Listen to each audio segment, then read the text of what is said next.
시작합니다.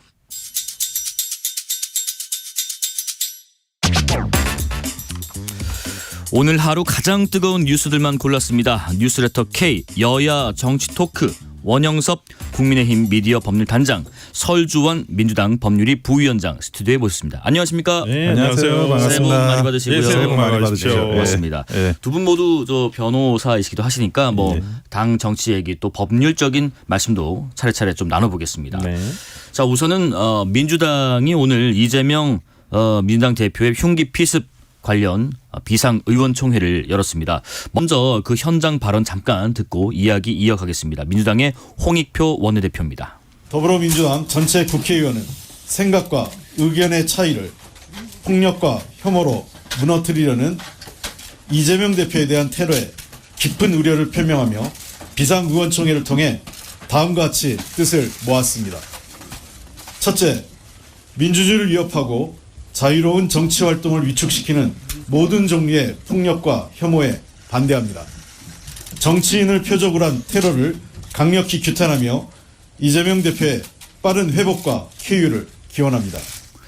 네, 민주주의를 위협하고 자유로운 정치활동을 위축시키는 모든 종류의 폭력과 혐오에 반대한다. 이재명 대표 피습 소식 뭐 두 분도 어제 듣고 많이 놀랐을 것 같습니다. 원단장님. 예, 이거는 뭐 진영을 가릴 문제는 아닌 것 같습니다. 보수든 진보든 진영의 문제가 아니고 정치는 기본적으로 말싸움입니다. 그렇죠. 그리고 말싸움에 국한되어야 한다는 거. 그게 어찌 보면 전쟁과 다른 정치의 근본적인 가치거든요. 예. 그런데 뭐 이긴다고 해서 누굴 죽인다거나 그게 어떤 폭력으로 전개된다는 거는 이거는 정치를 정근대적인 야만으로 돌려놓는 행위입니다. 네네. 이거는 뭐 그 어느 진영에 있는 정치인들 모두가 같이 공분해야 되고 이 부분에 대해서는 재발 방지와 그리고 진실 규명 이런 부분들이 철저하게 이루어져야 될 부분이라고 보여집니다. 네, 어떠한 경우에도 용납될 수 없겠죠. 우리 부위원장님. 네, 그렇죠. 그러니까 뭐 예를 들어서 아무리 저 정치인이 싫고 믿고 하더라도 그걸 어떤 폭력적인 방법이라든지 이런 걸로 해소를 하게 된다면 정치라는 영역이 버틸 수 있을까요? 정치인이라는 게 어찌 보면 누군가를 대변 어떤 집단이라든지 어떤 계층이라든지 네. 대변을 해서 어떤 남 대신에 얘기를 해주는 부분인데 물론 자기가 뜻이 맞지 않을 수도 있죠. 그렇다고 네. 해서 그걸 어떤 물리적인 방법을 통해서 특히나 어떤 제거라든지 이러한 좀 살인 미수와 같은 살인이라든지 이런 걸 통해서 해결하려고 한다는 것은 그렇게 되면 민주주의가 무너지는 것밖에는 없거든요. 그렇죠. 누가 정치를 하려고 하겠어요. 예. 그렇기 때문에 저는 뭐 이건 진영의 문제는 아니라고 저도 생각합니다. 예. 이걸 그 어떤 철저하게 일단은 왜 이런 일이 벌어졌는지에 대해서 일단은 우리가 한번 밝혀야 될 것 같고요. 예. 또 무엇보다도 지금 조금 우려되는 점은 어떤 여야 정치권에서 이걸 정치적으로 이용을 하려는 어떤 시도는 없어야 된다. 네네. 저는 그렇게 생각합니다. 뭐 유불리를 떠나서 일단은 이재명 대표에 대한 빠른 쾌유를 바라는 게 그럼요. 예. 상식적인 걸 테고요. 또 말씀하신 것처럼 과거에도 뭐 이번 피습뿐만 아니라 뭐 박근혜 그다음에 송영길 두 분에 대한 과거 뭐 린치도 있었고 피습도 있었고 한데 이게 참 근절이 돼야 될 것 같습니다. 하여튼 네. 경찰 수사 결과 또 한번 지켜보고요. 이재명 대표 회복 관련해서 상황이 혹시 뭐 전해지는 내용이 있을까요? 설 부위원장. 네, 일단 조정희 예. 사무총장이 오전에 브리핑을 했었는데요. 뭐 수술 시간이 한 2시간 정도, 당초보다는 좀 예상보다는 길어졌다고 하더라고요. 다행히 수술이 잘 끝나서 지금 현재 중환자실에서 회복 중이라고 하고 네네. 중환자실에 있기 때문에 가족 외에는 아마 지금 면회가 안 된다라고 예. 합니다. 그래서 지금 김혜경 여사가 지금 단독으로 들어가셔서 지금 아마 케어를 하고 계시는 걸로 알고 있고요. 네네. 오늘 김부겸 전 총리께서 방문은 했습니다만은 일단은 이재명 대표를 면담하지는 못하셨고 일단 조정희 사무총장과 만나서 어떤 지금 증상이라든지 그냥 회복 속도라든지 이런 부분에 대해서 간접적으로 아마 면회를 하신 걸로 알고 있습니다. 네네. 그런데요, 우리 원단장님, 네. 민주당에서는 당 차원의 대책 기구를 만든다고 하더라고요. 그 성격을 보니까 뭐 가짜 뉴스에 대한 법적 대응 절차에 나선다라는 거던데 무슨 얘기가 나왔길래 대책 기구까지 만드는 거죠? 아마 그 보수 유튜브에서 이게 뭐 자작극이니 음모론이니 하는 이야기를 조금 하는 것 같아요. 그런데 그 부분과 관련해 가지고 뭐 이게 지금 정보가 좀 극히 차단된 상태에서 네. 여러 사람들이 뭐 근거를 가지고 이야기했다기보다는 추정의 개념을 가지고 이야기를 한 건데 네네. 그 부분에 대해서도 물론 이제 가짜 뉴스화 되는 정도로 가면 저는 안 된다고 생각합니다. 진영을 넘어서서. 하지만 그런 부분에 대해서 이제 가짜 뉴스 보수 유튜브들이 하는 그런 추정을 굉장히 이제 공격하는 방송이 있는데 그 모 방송이 사실은 그 용의자가 묵비권을 행사하는 와중에도 민주당 지지자가 아니다라는 단정적인 또 방송을 내보낸 방송사예요. 그런 데서 이제 그 이런 가짜 유튜브들이 말하는 그런 그 추정의 내용이 음모론적이고 자작극이고 가짜 뉴스다라고 이야기하는 게 좀 적반하장 같이 느껴져 가지고 좀 답답하긴 한데 하지만 그 민주당 같은 경우에는 가짜뉴스 대응 기구가 지금까지 없었다는 게 좀 신기하긴 합니다. 왜냐하면 국민의힘의 여러 가지 이제 가짜뉴스 대응 특위라든지 요즘 이제 뭐 미디어 특위라든지 제가 하고 있는 미디어 법률단도 가짜뉴스를 막기 위해서 저희가 일찌감치 그 대응 조직을 만들었던 거거든요. 그런데 뭐 실질적으로도 일을 많이 하고 있습니다. 제보도 많이 들어오고 물론 그런 일들을 많이 하고 있는 와중에서 민주당은 이제서야 가짜뉴스를 대응 기구를 만든다. 그동안 그러면 뭐 이런 그런 여러 가지 언론 지형이나 환경이 뭐 공정하다고 생각을 했던 건지 좀 민주당 측에 되물을 수밖에 없는데 그런데 가짜뉴스 역시 진영을 따질 문제는 아니라고 봐요. 민주당이든 뭐 국민의힘이든 가짜뉴스가 더 적극적으로 퍼져가지고 이 정치권을 좌우하는 건 있어서는 안 되는 일이기 때문에 저는 뭐 민주당이 가짜뉴스 대응 시스템을 만드는 거에 대해서는 적극적으로 환영하는 바입니다. 네네. 설 부위원장님 의견은 좀 어떻게? 네, 그러니까 가짜뉴스는 이제 당 차원에서 법률국 차원에서 이걸 한번 체크를 해가지고 형사적으로 아니면 형사적으로나 민사적으로 어떤 법적인 조치가 필요한 경우에는 개별적으로 대응을 했었거든요.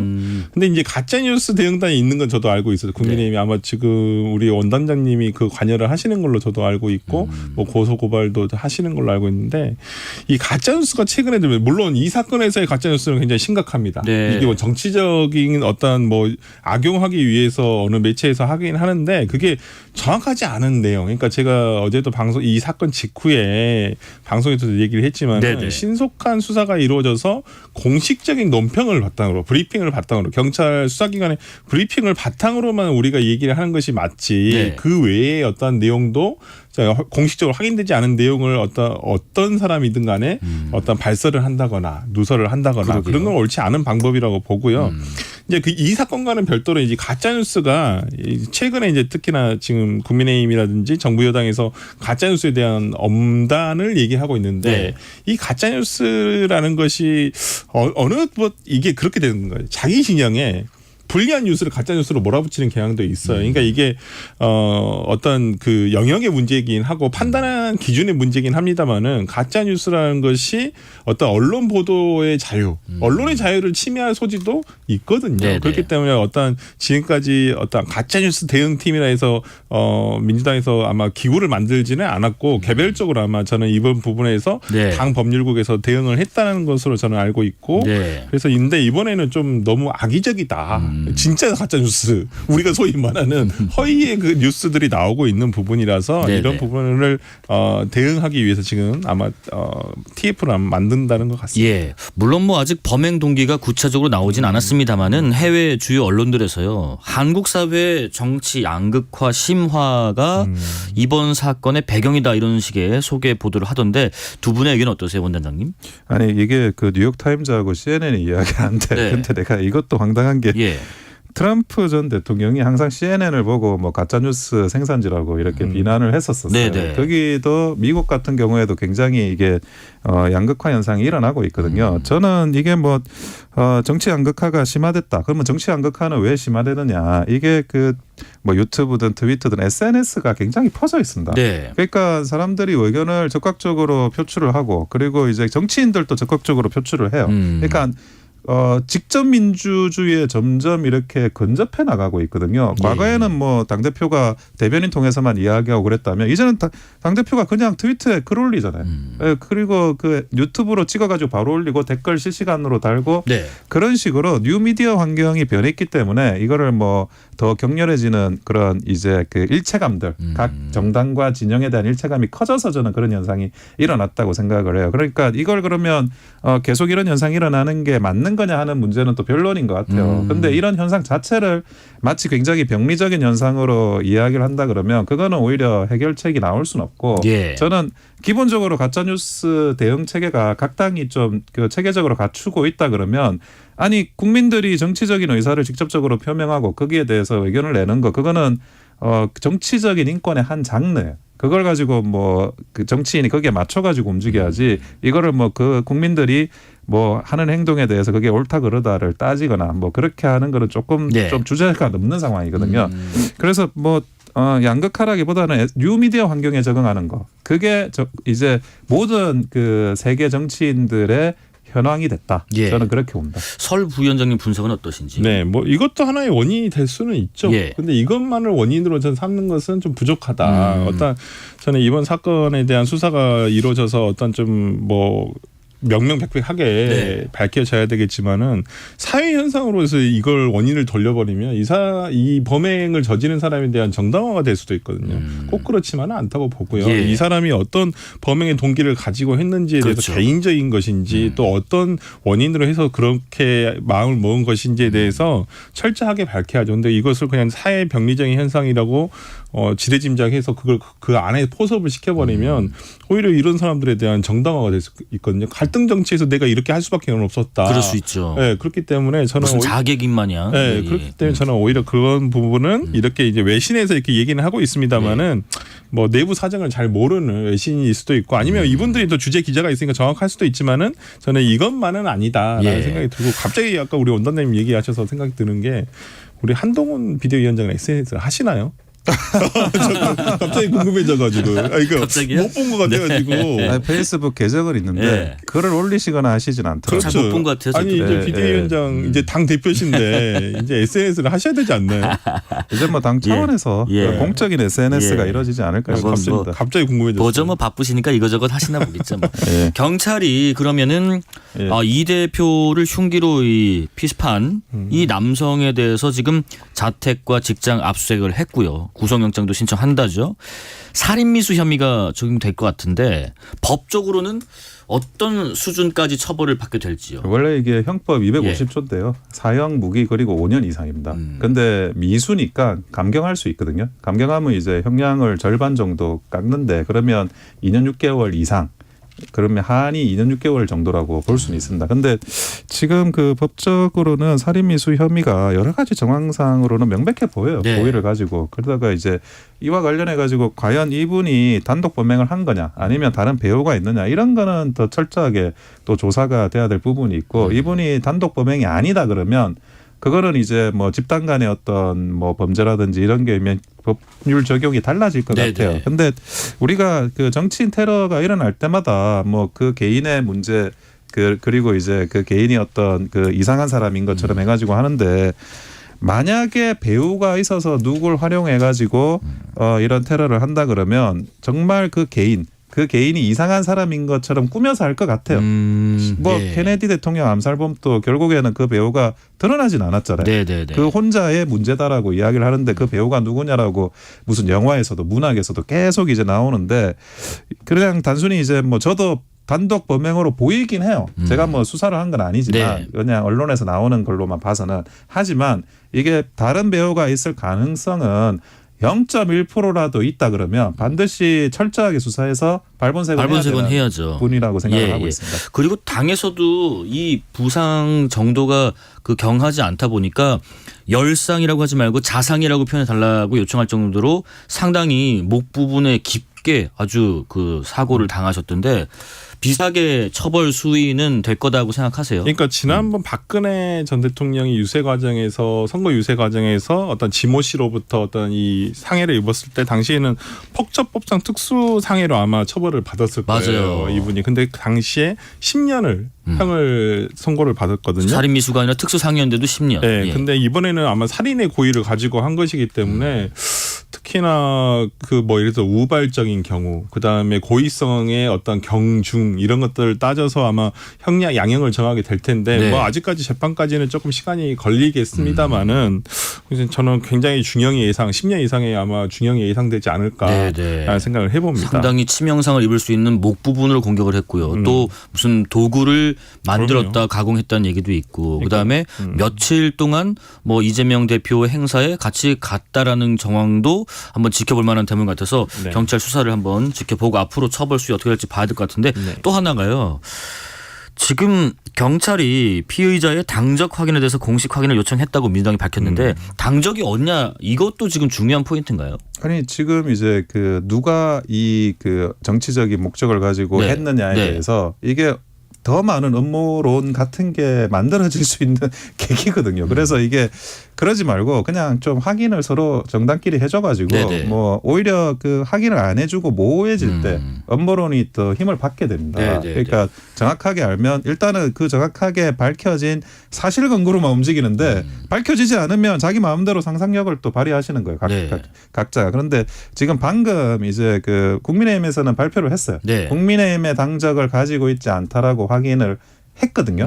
지금 그 사무총장 명의로 지금 바로 발표를 했더라고요. 네. 그래서 국민의힘의 당적이 없다는 걸 명명백백해줬고, 근데 그 민주당 측에서는 그 정보에 대해서 경찰에 넘겼다 정도로 발표하신 것 같아요. 근데 민주당도 그 당적이 있는지 없는지 정도는 본인들이 정확하게 아니면 아니다, 맞으면 맞다 이 정도는 밝혀주셔가지고 네. 더 이상 이게 그 모르기 때문에 발생하는 음모론 그런 이제 여론 오도가 없기를 바랄 뿐입니다. 네, 설 부위원님 혹시 보태실 말씀 있으신가요? 근데 아니 뭐 저도 당적이 중요한 문제인가라는 생각을 좀 개인적으로 듭니다. 예, 예. 정성호 의원도 이 부분에 대해서 말씀을 하셨는데 네. 당적이 중요한 것은 아니고 오히려 당적을 확인하고자 하는 그 대중의 심리는 정치적으로 어떤 이용이라든지 어떤 이것을 정치권의 문제이기 때문에 어떤 다른 진영을 비난하기 위한 소재로 쓰여서는 안 된다고 이것 역시 보이거든요. 도구로 가면 안 된다. 그렇기 예. 때문에 저는 예. 물론 당적 확인하는 것도 중요합니다. 이건 정치인에 대한 테러 행위이기 때문에 왜 그랬는지 그러니까 범행의 동기를 판단하기 위해서 네. 아니면 동기를 찾기 위해서 수사 과정에서 이 부분이 드러나야 되는데 뭐 당에서 저는 민주당도 이 부분 충분히 확인을 할 수 있을 거라고 생각을 하고 예. 저는 뭐 그게 근데 아주 결정적인 원인이다 이렇게 삼는 것보다는 어쩌면 피의자 본인에게 범행을 행한 사람에게 왜 그랬는지에 대해서 확실하게 들어보는 것이 제일 중요하지 않을까 싶습니다. 네, 0925님께서요. 새해부터 이런 피습 사건 사고가 생기다니 가슴이 아픕니다. 정치권은 자성과 변화를 해야 하고 잘못을 한 이는 대가를 치러야 합니다 하셨고 3132님 가짜 뉴스를 척결한다는 표현은 정치권에서 먼저 꺼내기는 조심스럽지 않을까요? 라는 의견도 주셨습니다. 참고하시고요. 아직도 이재명 대표가 계속 회복 중이기 때문에 이 사건의 정치적 여파를 이야기하기는 이를 수도 있겠지만은 지금 이준석 전 대표랄지 정석호 민주당 의원이랄지 많은 분들이 이낙연 전 대표가 이 상황에서 당을 떠나긴 어려울 것이다라는 예측을 하기로 했습니다. 두 분의 판단은 어떠신지요?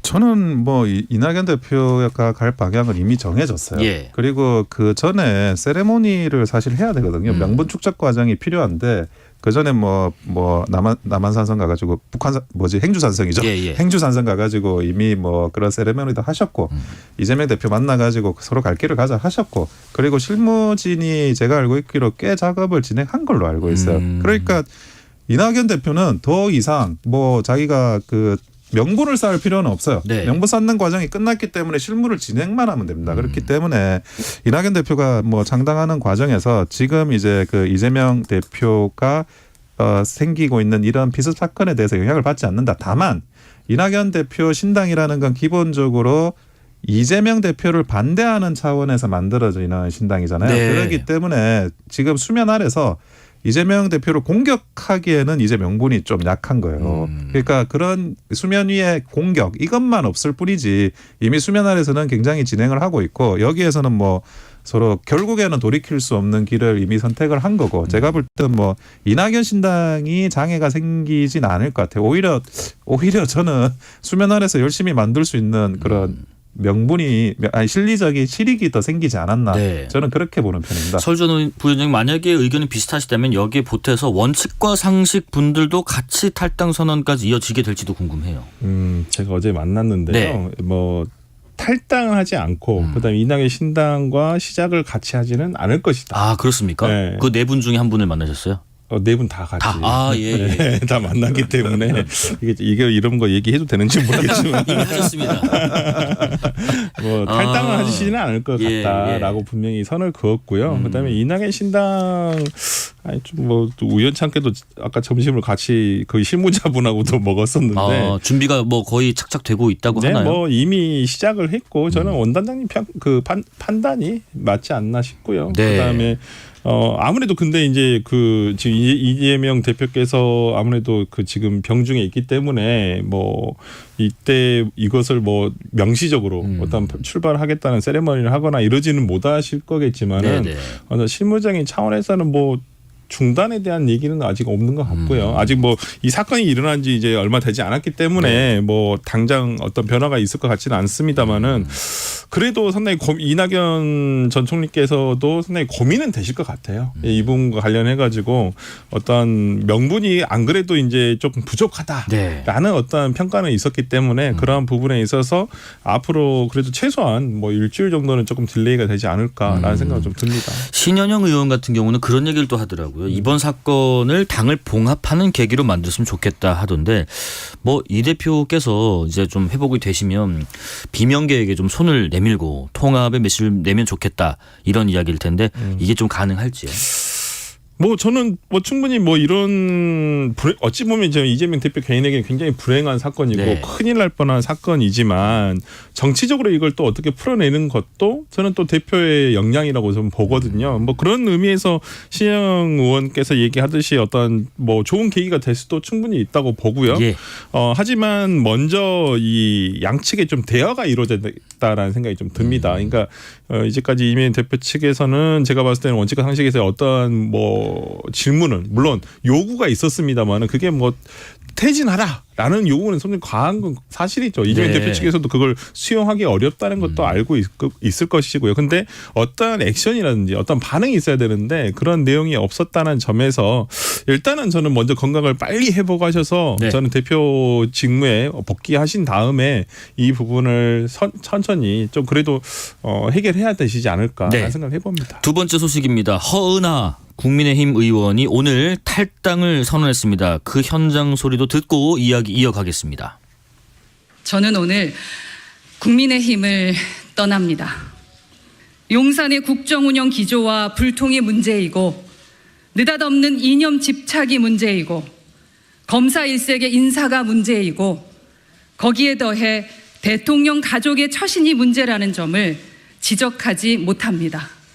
새로운 비대위원장이 오셔서 윤색을 한다고 급하게 인테리어를 바꾼다고 본질이 변하지 않습니다. 선점 효과를. 네, 허은하 의원의 탈당 선언 회견 들어보셨습니다. 허은하 의원의 개혁신당이라는 합류로 천하 용인 중에서 김용태 전 최고위원을 제외하고는 모두 신당에 함께하게 됐는데요. 국민의힘 입장에서는 조금 아쉬운 부분인가요? 아니 근데 지금은 예. 아쉬움이라는 감정도 남아있지 않습니다. 벌써 두세 달 전부터 뭐 12월 27일에 나가겠다고 하면서 예. 그 탈당이든 창당이든 그런 걸 사전에 예고를 했잖아요. 네. 근데 그게 뭐 본인들이 가지고 있는 컨벤션 효과를 위해서는 좋게 생각될지 모르겠지만 당에서는 이제 좀 지겨운데 아니 도대체 12월 27일은 언제 오냐고 12월 27일이 오고 나서 탈당 안 하는 거 아니냐 창당 안 하는 거 아니냐 오히려 이렇게 생각할 정도로 이미 그 이 창당이라는 이슈가 네. 지겨운 이슈가 돼버렸어요. 그래서 이제 그 허은하 뭐 이준석 전 대표가 탈당하고 또 허은하 의원이 탈당을 하는데 뭐 시원섭섭하면 섭섭이라는 감정이 있어야 되잖아요. 네. 그냥 시원하다라고 생각하는 사람이 절대적으로 많은 것 같아요. 네. 아쉽다기보다는. 당내에서요. 다만 이제 예. 허은하 의원 같은 경우에는 그래도 본인이 탈당을 하면 비례의원직을 상실하잖아요. 네. 상실하고 이제 의원이 아닌 상황인데 그런 거에 대해서 깔끔하게 처리를 한 거에 대해서는 조금 좀 예상해요. 류호정 의원처럼 이제 당적을 유지하면서 의문의 일패. 무슨 이상한 반란 같은 거를 꾸미는 그런 식으로 처리할 줄 알았는데 허은하 의원이 깔끔하게 당적을 포기한 거에 대해서는 그거는 조금 평가를 하고 싶습니다. 네, 류호정 의원께서 저희 그 프로그램 고정 패널이신데 오시면 그 의견 한번 들어봐야겠어요. 좀 저는 유호정 의원이 저는 이번 허은하 의원 이 상황을 좀 보고 배웠으면 좋겠어요. 이건 아니에요. 진짜 자, 유호정 의원은. 그리고요. 이준석 전 대표 이제 이준석 개혁신당 정강정책위원장이라고 불러야 되나요? 좀 기네요. 현역 의원 중에서 활발히 소통하는 분이 있다. 당을 가리지 않고 있다라고 하던데요. 국민의힘과 민주당에서 개혁신당에 합류하는 현역분들이 추가적으로 또 나올까요? 현역 의원들은 솔직히 잘 모르겠어요. 예. 현역 의원들은 지금 움직이기에는 너무 이르다고 보입니다. 왜냐하면 예. 당의 어떤 공천 프로세스를 아직 들어가진 않았거든요. 그렇죠. 그런데 지금 뭐 예를 들어서 내가 위험하다, 아니면 내가 공천이 굉장히 힘들어질 것 같다라는 어떤 신호가 있어야 되는데 지금 국민의힘 같은 경우에는 영남권 물갈이를 지금 대대적으로 예고를 하고 있습니다만은 어디를 어떻게 할 것인지에 대한 어떤 구체적인 플랜은 전혀 나오지 않고 있는 상황이거든요. 네. 그렇기 때문에 아마 그렇더라도 저는 아마 본인이 생각했을 때 힘들 것 같다라고 생각하는 현역이 있으면 과감하게 아마 할 거예요. 근데 왜냐면 지금 신당은 늦어도 2월 14일까지는 어쩌면 제3지대가 정리가 돼야 됩니다. 네. 왜냐면 2월 14일이 번호 그 정당 예. 번호 부여 기준이에요. 그렇죠. 그렇다고 한다면 그 당시 기준으로 현역 의원이 얼마만큼, 그러니까 지금 정의당이 6석이잖아요. 6석이라고 하는데 그보다 많은 의석수가 현역 의원이 생기면 3번을 부여받고 이제 선거에 들어가기 때문에 늦어도 1월 말, 2월 초까지는 아무래도 어느 정도 재편이 돼야지만 현역 의원의 이동도 있어야지만 신당이라고 하는 제3지대가 어느 정도 힘을 받지 않을까라는 생각이 들어서 네. 저는 좀 더 지켜봐야 되겠지만 지금 오늘 현재 기준으로는 현역이 움직이기는 너무 이르다. 원양석 탐장님도 비슷한 생각이세요? 활발히 소통은 할 수 있지만 움직이는 건 시기상조야라는 아니 생각이시죠? 저는 시기상조의 개념은 아니고요. 예. 아예 나가질 않는다. 아. 어차피 그 시기가 되더라도 나갈 예. 일은 없다. 아. 왜냐하면 네네네. 그 나가서 뭐 제3당이든 무소속이든 나와서 득표력이 있고 당선 가능성이 있어야 되는데 예. 일단 초재선 의원들은 그런 이제 득표력을 발휘하기가 쉽지 않아요. 그러면 중진급 3선 이상의 중진급은 뭐 내가 나를 이제 낙천시키면 다른 데하고 손잡아서 뭘 해봐야 되겠지 이런 생각 할 수 있는데 네. 과연 3선 이상 중진급에서 이준석 전 대표 밑으로 사실 들어가는 거잖아요. 네. 밑으로 들어가는 이런 걸 들어가서 할까? 차라리 무소속으로 나가고 말지. 굳이 이준석 개혁신당에 들어가서 이준석 정당이라는 걸 누구나 다 아는데 거기서 이제 뭐 중진 의원들이 들어가지고 그 타이틀 달고 출마하고 뭐 그러진 않을 것 같습니다. 예, 저희도 뭐 이준석 전 대표 조만간 한번 모셔서 말씀 한번 들어보겠습니다. 허은하 의원이 탈당선을 하면서 또 그런 얘기했어요. 국민의힘의 한 지적. 새로운 비대위원장이 와서 윤색한다고 본질이 변하지 않는다. 대통령의 국정운영 기조 그리고 수직적 당정 관계가 변하지 않고서는 국민의힘이 이번 총선에서 좋은 성적을 거두지 못할 것이라는 해석이 되는 것 같은데 이런 지적에 대해서는 어떻게 생각하세요? 아니 그 탈당을 하시니까 그렇게 네. 말을 하셔야죠. 탈당을 하면서 기존 정당이 잘 될 건데 내가 그냥 탈당하는 거다. 네. 그렇게 이야기할 수는 없잖아요. 네. 그 입장에 따른 이야기를 하시는 것 같고 네. 근데 본질이라는 게 이분이 생각하는 본질이 뭔지는 모르겠어요. 그러니까 국민의힘이 그 전에 본질은 뭐였는데 뭐 어떻게 변했다는 건지 그거를 지금 뭐 당에 초선하시고 그 전에 당에서 활동도 안 하셨던 분이 한 몇 년 해가지고 본질이 뭐다를 따질 수 있는 그런 자격이 있다고 보여지진 않습니다. 네. 하지만 뭐 본질이 만약에 변해야 된다는 거는 그거는 제가 볼 때는 오히려 한동훈 비대위원장이 더 해낼 수 있다고 봐요. 네네네. 외부에 있으면서 어느 예. 정도 이제 힘을 가지고 있는 분이 좀 오셔가지고 새롭게 변해가고 있고 지금 뭐 여러 가지 상황도 그 변화의 초입이라고 저는 보여지고 결국 결과로 말할 수 있는 부분이라고 보여집니다. 시간 관계상 다음 주제 질문을 좀 넘어가 볼게요. 오늘 윤석열 대통령 주재하에 2024년 신년 인사회의가 열렸는데 뭐 각계 대표들 모여서 덕담도 나누시고 특히 이재명 대표의 쾌유를 기원하기도 했지만은 지난해에 이어서 올해도 야당 지도부가 모두 빠졌습니다. 민주당은 이재명 대표에 대한 테러 이후에 불가피한 상황이었고 정의당은 윤 대통령의 쌍특검법에 대해서 거부권을 행사하겠다고 예고한 데 대해서 불참을 통보한 바가 있고요. 모두가 통합을 외치지만 참 통합의 형태를 만드는 게 쉽지가 않습니다. 설부 위원장님. 네, 그러니까 저 통합에 대한 메시지가 나온 것도 중요한데 네. 실제 좀 윤석열 대통령이라든지 아니면 윤석열 대통령뿐만 아니라 예. 어떤 한동훈 비대위원장 같은 경우에도 좀 통합을 위한 어떤 좀 실천을 했으면 좋겠어요. 그러니까 이번에 한동훈 비대위원장이 어떤 수락 연설문에도 통합이라는 단어가 없어요. 예. 그러니까 그 윤 대통령도 아마 취임사에서 왜 통합이라는 단어가 없습니까? 기자가 묻는 거에 그건 너무나 당연한 거니까 통합이라는 단어를 쓰지 않았다라고 하시지만 그 이후의 행보, 취임 이후의 행보는 통합을 위한 어떠한 여야 협치를 위한 뭐 전혀 이런 행동이 없으셨잖아요. 손을 네. 잡는다든지 손을 내미신다든지 저는 그런 면에서라면 이제는 모르겠습니다. 총선 때까지는 아무래도 힘들지 않을까라는 생각을 합니다만은 총선 결과가 어떻게 나올지는 아직 예상하기는 어렵습니다만은 어찌됐든 간에 총선 이후에는 조금은 바뀌는 그런 것들이 지금 예를 들어서 강서구청장 보궐선거 때 나타난 민심으로 인한 지금 어제 국민의힘에 지금 비대위가 생긴 거 아니겠습니까? 네. 그렇다고 한다면 그런 것부터 좀 변해라라고 저는 국민들은 얘기를 하고 계신다고 생각하거든요. 네네. 진정으로 통합을 위한 어떤 자그마한 실천부터라도 해주셨으면 좋겠다 생각합니다. 지금 대통령실에서는 지금 특검법이 이송되는 대로 제2요구안 심의 의결할 것으로 보이는데 아직 특검법 이송이 안 됐습니다. 지금 이유가 뭔가요? 아니 그래서 갖가지 추측을 지금 남기고 있는 네. 거거든요. 이 쌍특검법이 결국에는 총선에 써먹으려고 하는 정쟁용 특검이다라는 게 국민의힘의 주장이지 않습니까? 예. 그런데 지금 이제 그 법안 이송을 미루고 있는 게 혹시라도 그게 이제 그 추후에 공천 시즌이 다가왔을 때 국민의힘에서 발생할 수 있는 반란표를 의식에 두고 최대한 민주당이 미루려고 한다.